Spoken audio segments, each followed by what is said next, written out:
It's pride to tell God, well, we're just too loving and merciful to do what you've told us to do in your word. And remember, brethren, what is even the case when you put somebody out of the church? Is it not love that does that? It's love for the church, and love for the church's purity, and it's love for the individual. Has the church you are a part of ever disciplined someone? Are there professing believers in the church who are living in ongoing sin and it is not addressed? Why is this? Why are churches not practicing church discipline and excommunicating someone? This excerpt is from The Difficult Path to Church Purity, preached in 2017. Now I want you to notice something else here. Notice verse 2. And you are arrogant. Brethren, notice verse 6. Your boasting is not good. And notice those two words, arrogance and boasting, because I want you to remember what sort of arrogance and boasting this is. This isn't just somebody after the service goes out here in the parking lot and they're able to throw a football further than somebody else and they boast about it. This arrogance and this boasting is the kind of arrogance and the kind of boasting that will not discipline somebody out of a church when they need to be disciplined out of a church.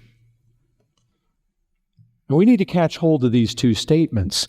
Paul is responding to an attitude that was held to by the Corinthian church that was behind why they had not already put this man out. Now think about this. What are the reasons? Think with me. What are the reasons that churches don't practice this? I mean, in the churches around us, or even in individuals in our own church who get angry when sin or false doctrine is dealt with. Let's think about why. Well, sometimes it's because the angry person is guilty of the very same things.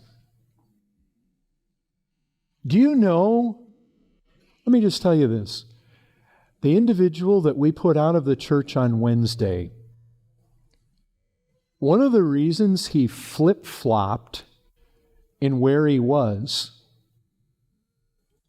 is because he told James and myself that after confessing these sins that he's been involved with, he actually spoke to some in the church who sought to put him at ease by telling him, I do the same thing, and I'm a Christian. And he was actually influenced by that. I told him, you don't want to measure yourself by other people. That is really dangerous. You know what? Sometimes people don't want to do it because they're guilty of the same things. Sometimes putting somebody out of the church condemns somebody else still sitting in the church because their life is a testimony of the same. Sometimes it's because people carry around the attitude of, well, who am I to judge? You know, judge not lest you be judged. That permeates the world's thinking, and it comes into the church. Well, who am I to judge? Who am I to cast the first stone? I mean, I've got sin. My life isn't perfect, so who am I to do this? But you just need to recognize Paul is calling imperfect people to carry this out. And you know the Corinthians at this point are imperfect, and yet he's calling very imperfect people to carry forth with this action. Sometimes it's because people feel that this is cruel.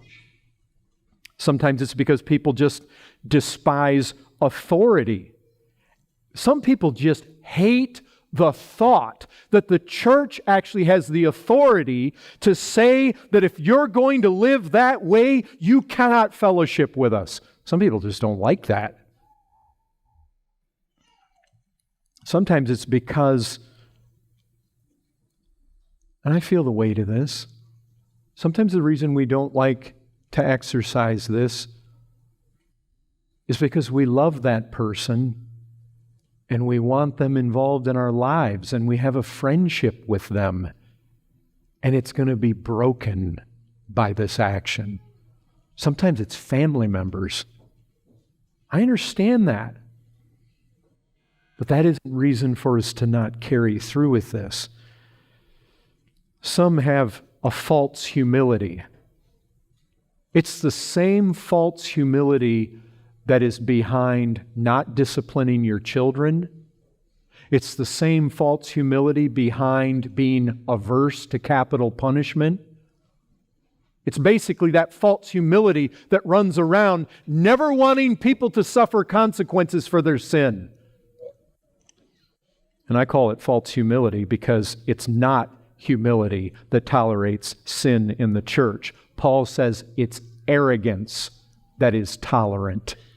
Do you all see that? In verse 2, notice what Paul says. Ought you not rather to mourn? Can I tell you something, brethren? It's broken-hearted humility that puts people out of the church. Look, I don't doubt that there are some leaders in some churches that are just blatantly heavy-handed, and when somebody opposes them, like Diotrephes, they use texts like this for their own agenda. I don't doubt that. But brethren, sometimes the way people react, well, I know you don't know how the leaders of churches that practice church discipline wrestle and struggle and pray and weep.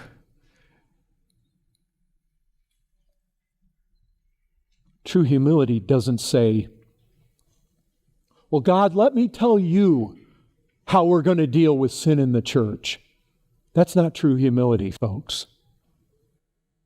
And that's what a lot of churches do. True humility listens to God, listens to His Son, listens to His apostles, and surrenders. It's pride to tell God, well, we're just too loving and merciful to do what you've told us to do in your word. And if you think, well, who are we to judge? Well, you need to read verse 12. Is it not those inside the church whom you are to judge? Put away this idea that we have no right to judge one another. We are commanded to judge one another, not unrighteously, but with righteous judgment. We are to evaluate one another's lives. Brethren, do you not recognize we are running in a race together to receive? John talked about running this race in the first hour. We run this race, but not as islands unto ourselves. We run this race with a group of people. And it's love that as I'm running the race, my eyes are not just on that finish line, selfishly concerned about only me making it. Paul could look at the churches and say, on that day, you are going to be my crown. Brethren, when we get there and we helped one another, and when we were discouraged, and when we were bored down with weights, and we bore one another's burdens, and when we began to go cold, and we stirred up one another to love and good works, and when we were feeling like we didn't want to go to that prayer meeting, and all of us lifted up our voices together in song that night, and it filled one another with the praise of God and with power of the Spirit to go out and face this world again. Brethren, we are in this together. We are running a race together. That's why God put His people in churches. He didn't say go as far away from each other as possible, but rather come together. And we have a responsibility to judge one another and judge the condition of one another and to look around and to look at the state of one another and to encourage one another and rebuke one another and deal with one another when our brothers sin against us or we see sin in their life. And remember, brethren, what is even the case when you put somebody out of the church? Is it not love that does that? It's love for the church, and love for the church's purity, and it's love for the individual. Because some way or another, there is a way that even Satan can save some of our fallen brothers.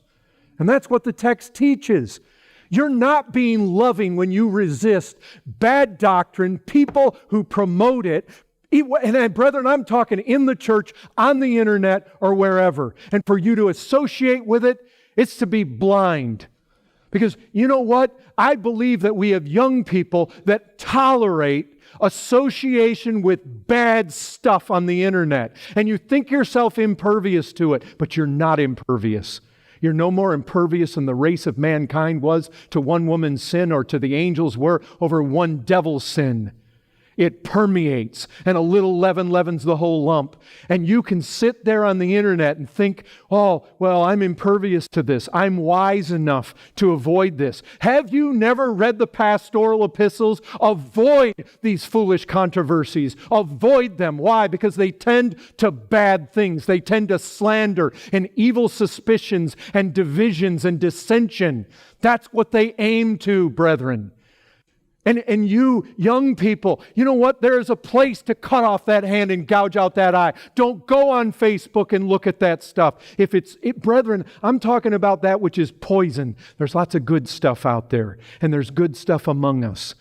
But brethren, we are running a race. And the thing is, when you get on the internet and you engage in controversy that only leads to negative things, you know what you do? You infect the whole, because a little corruption allowed in the church begins to permeate and it spreads.